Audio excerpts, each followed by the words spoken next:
Welcome to Flat with Plants. I'm Alexandra, and today I wanted to talk to you guys about jewel orchids. These orchids have been a bit of a unicorn plant for me. It took me a while to collect them. They're coming from different places, and I'll cover that in a little while. For now, let me introduce you to this royal family of orchids, and please excuse my pronunciations.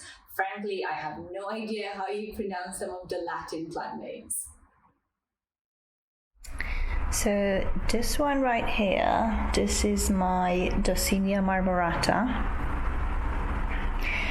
Then the more green looking one down here, that's my Orchids petola. It used to be in a much better shape a while back, and if you continue watching the video you'll find out what happened. But now I have two plants from one, which is a win-win, I would say. Then at the very back, this whiter looking one. This one is called Ludoculus polly, if I pronounce it correctly. And then let me see this one here. This one has the most difficult name to pronounce so far. This one is a Anoectoculus albolinatus. This is like a game of words. Then in here, these tiny cute ones. This one is a Orchids sanderiana. And I think I have a few small ones that I actually don't know what they are.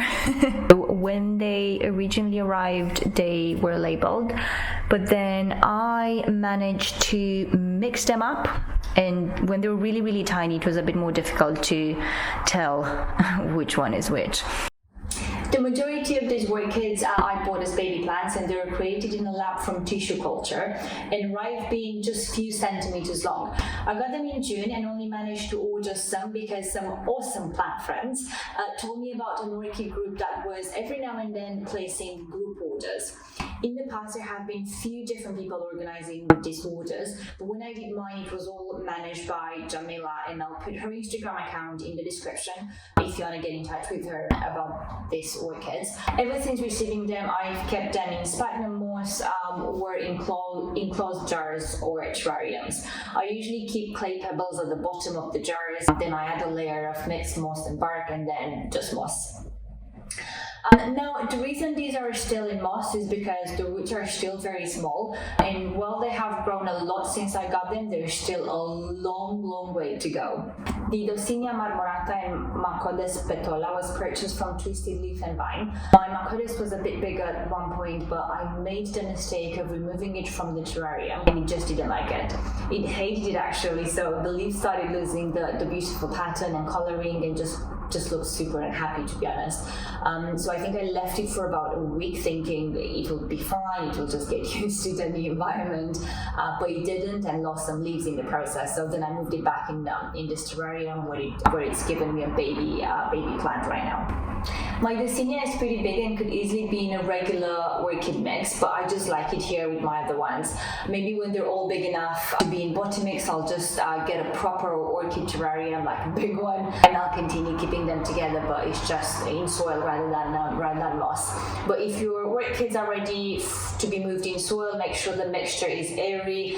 You can buy ready mixed orchid soil online or in garden centers if you wish to. In terms of light and what orchids prefer, even when mine were super baby plants, I kept them on the grow lights, and frankly they seem to be loving it.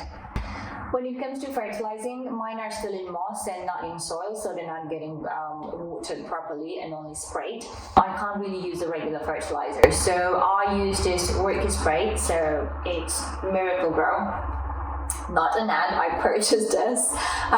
So I use this once or twice a week just as a spray. The other thing I do is I have foliage drip fertilizers for orchids, so I drip some of that in the moss every couple of months. I don't really use it that often. Whatever you choose to use and however you choose to do it, just make sure that you do use orchid fertilizer and not regular houseplant fertilizer. Personally, I fertilize all year round with the vast majority of my plants, but this is my own experiment, so please do whatever works for you and your plants. Down to the watering, so as I said, mine are still in moss, so they're just getting sprayed and not really getting watered, so that's pretty straightforward.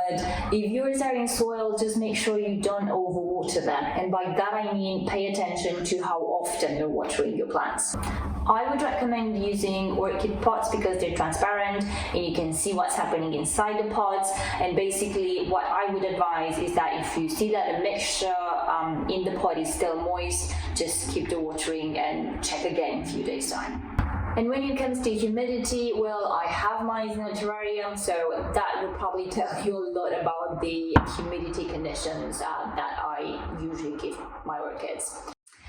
I think once they're much bigger, they'll be absolutely fine not being in a terrarium, and they'll be fine with whatever humidity is in the flat.